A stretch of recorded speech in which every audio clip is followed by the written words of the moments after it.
Okay. So, hindi ko alam kung malakas yung boses ko or mahina, but forgive me guys. Content ng video na to is about elements. So, sino dito or for sure, marami na kayong mga nakuhang Quinton Signet. Galing yan sa mga drops na mga gold and mga red bosses. Okay? Ganito yung itsura ng Quinten or Quinton Signet. Tawagin na lang natin tong Signet. Ayan. So, eto. 17 pieces. Click mo yan. Up. Medyo namali lang. Ayan. Signet. Golden Monster Drops tsaka Boss Drops. Para saan yan? Ito yung gagamitin ninyo para mag-craft ng lost map. Ayan. Para saan yung lost map? Later on, ituro ko sa inyo. Ngayon, um, craft muna natin. Pakita ko sa inyo yung way ng pagka-craft. Punta lang kayo dito sa Forge, Inlay. Tapos, click lang ng mga any bato dyan. Craft Seed Spear. Okay? Tapos, craft ticket. Condon Trial. Ayan na.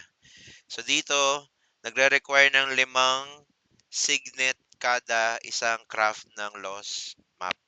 Yan. So, ka-craft mo lang yan. So, ilan yung magagawa natin? 3. Yan. So, may natirang 2. So, once na meron ka ng lost map, pupunta ka lang sa dito. Daily goal. Yan. So, nakompleto ko na yun sa akin. So, yung pangalan nito is Kundun. Complete Kundun Trial 1 time. So, go mo lang yan. So, dito, lalabas yung iba't ibang floor. So, since marami sa inyo, for sure, dito pa nagsisimula. Kung nakikita ninyo, dito yung remaining attempts, 0. Recommended element depth is 0. So, kahit wala pa kayong elements, makakapasok kayo sa Condon. Trial. Floor number 1. Click nyo lang yung enter. Ngayon, habang tumatagal, syempre, nakakakuha na kayo ng mga elements. Iba-iba yan. Meron tayong epic, meron tayong rare, at meron tayong um, iba pa to. Pang-craft yan. Ibang topic yan. So, mostly, nakukuha dyan epic, rare, at saka uncommon, which is yung green. Okay? So, para saan yung mga medal na yan? Yung mga medal na yan is later on pang-craft. Dahil sa Condon Trial Floor 2, meron ng recommended depth 43. Okay? So, para ma-success mo or matapos mo yung floor number 2, meron kang kailangan na depth na ma-reach 43. Okay? And so on and so forth. So, sa Condon Trial F3 or Floor 3, merong 88. And so on and so forth. Pataas yan ng pataas. Ngayon, mabalik na tayo or mapunta na tayo sa pagka-craft ng elements. So, sa akin, sa case ko, meron na akong depth na 43. Pakita ko sa inyo yung elements na feature. So, from here, ito yung pinaka-default. Click mo lang to, element. Okay. So, nakikita nyo naman, yung depth ko is 45. So, sumasakto na yan doon sa floor number 2. Pero kapag pumasok ako ng floor number 3, mamamatay agad ako. Kasi hindi ko pa nami-meet yung depth requirement. Okay? So, paano makakuha ng mga ganito? And explain natin yan. So, una, since depth yung requirement, ang priority natin i-craft ay depth. So meron dito mga tab, merong element craft, merong element overlap, Ito yung parang ipapatong yung stats. Ito yung inlay, kagaya to sa inlay, yung may bato, yung may fluorite. Yan. I-click mo lang itong isa, mag-i-inlay ka ng mga required na socket or yan, inlay. Later on, ibang topic yan. Dito naman, element salvage. So, pretty much the same sa pagsa-salvage natin ng mga weapons. Quick add. Pwede ka mag-click ng uncommon, tapos confirm. Yan. Kung gusto mo i-salvage na yan, and later on, i-explain ko din yung element core or sa ibang video na. Yan. Then, elements awakening. So, as you can see, mas mataas yung green ko, which is def. Yan yung nagpapataas ng def natin sa bawat floor. Okay? So, sa akin, sumunod yung damage, sumunod yung isa pang damage. Iba-iba yan. May explain ko yan sa ibang video. Pero focus muna tayo doon sa pagka-craft ng elements. So, remember, meron tayong epic, meron tayong uncommon, meron tayong rare, meron ding legendary, meron ding mythical. So, saan nakukuha yung legendary at mythical? So, kapag level 350 ka na at nandito ka na sa map na, na Swamp of Peace, ayan, oops, na-TP tayo, balik tayo doon, papalevel tayo. So, sa Swamp of Peace, nakakuha ka ng mga iba't ibang medal. Okay, swerte mo, kapag ang nakuha mong medal ay legendary, mythic, dyan sa mga blaze, or dyan sa ah sa blaze napin, sa thunder napin, sa ghost, yan. Yan yung madalas makukuha yan, yung mga medal. Ngayon, may isa pang way para makakuha ng medal. So, click nyo lang yung boss challenge. Meron ditong Kalima boss.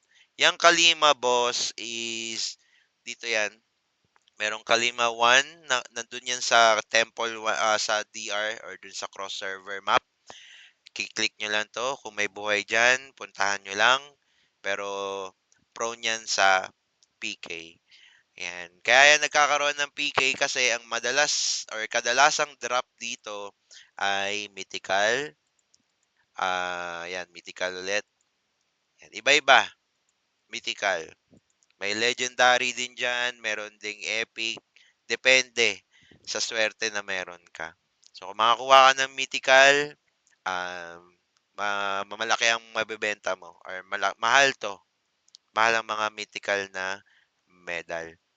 At saka malaki yung bigay. Ngayon, kung legendary, epic, syempre, ayaw mo namang, umiiwas ka sa PK. So, dito ka lang muna sa Kundun Trial. Yan. So, epic, rare, uncommon. Ngayon, sa pagka-craft ng element, yan dito, iba-iba yan. So, babasahin, i-click mo lang to, lalabas kung ano yung stats. Okay? Ngayon, depende sa nakuha mong medal, yung ika-craft. Kung napapansin niyo may blue. Ibig sabihin, once na kinilik mo yung forge, blue or rare yung lalabas na element. Okay? Unlike dito, ito. Unlike dito, epic yung lalabas. Paano mo malalaman kung epic or rare yung lalabas? Simple. Tingnan mo lang yung kulay na lumalabas dito sa taas. Okay? So, kailan siya nagiging epic? Kapag yung medal na nakuha mo, dalawang epic, yan, at isang rare. Okay? So, may chances na maging rare pa rin siya, depende sa swerte. Pero, ang highly recommended sa mga elements ay matataas. Okay? Matataas na tier.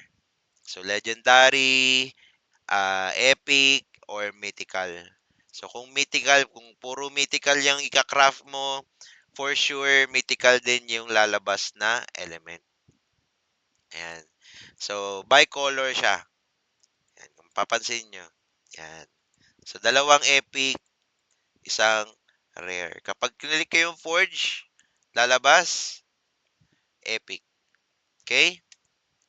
Ayan. Ito, blue kasi, isang epic, isang rare, tsaka isang rare. Ganon din sa green. Kapag green yung lumalabas, ibig sabihin ah, uncommon yung nandito sa slot. Wala akong makita. Pero, yan. So, again, ang priority is def. Ngayon, nahanap ka ngayon um, ng mga stats ng elements na merong mataas na def. Kagaya nito, mataas yung def nito compare sa iba. Sa Atram Scroll.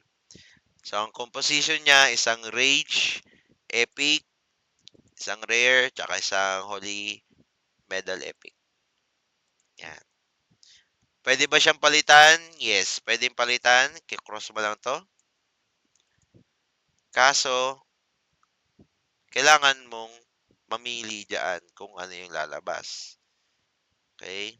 So, sa ibang tutorial na yun, at least meron lang kayong idea for now kung paano mag-craft at para saan, paano kumuha ng element.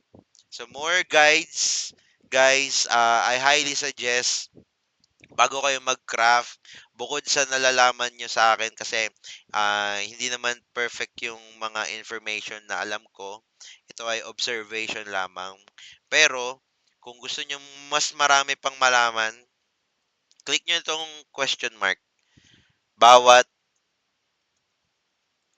bawat tab. Yan. At least, meron kayong mas detailed na guide para sa elements. Yun lamang guys and happy farming. Shout out pala sa leader namin, si Yek. Oy, offline siya. Yan. Offline si Yek pero yan na nga, pakita ko na yung mabilis yung leaderboard. Yan. Kay Pride, sa Singaporean namin, ka-guild, si Yek na leader. Yan, halimaw. Grabe yung elemental niyan. And so, siya ay merong epic, or sorry, mythical, legendary, actually puro magaganda yung mga nakuha niya. And halos lahat def, kung mapapansin ninyo, yung laman ng laman ng element gear niya. So yun lang, sana makatulong ang video na to sa inyo and peace out.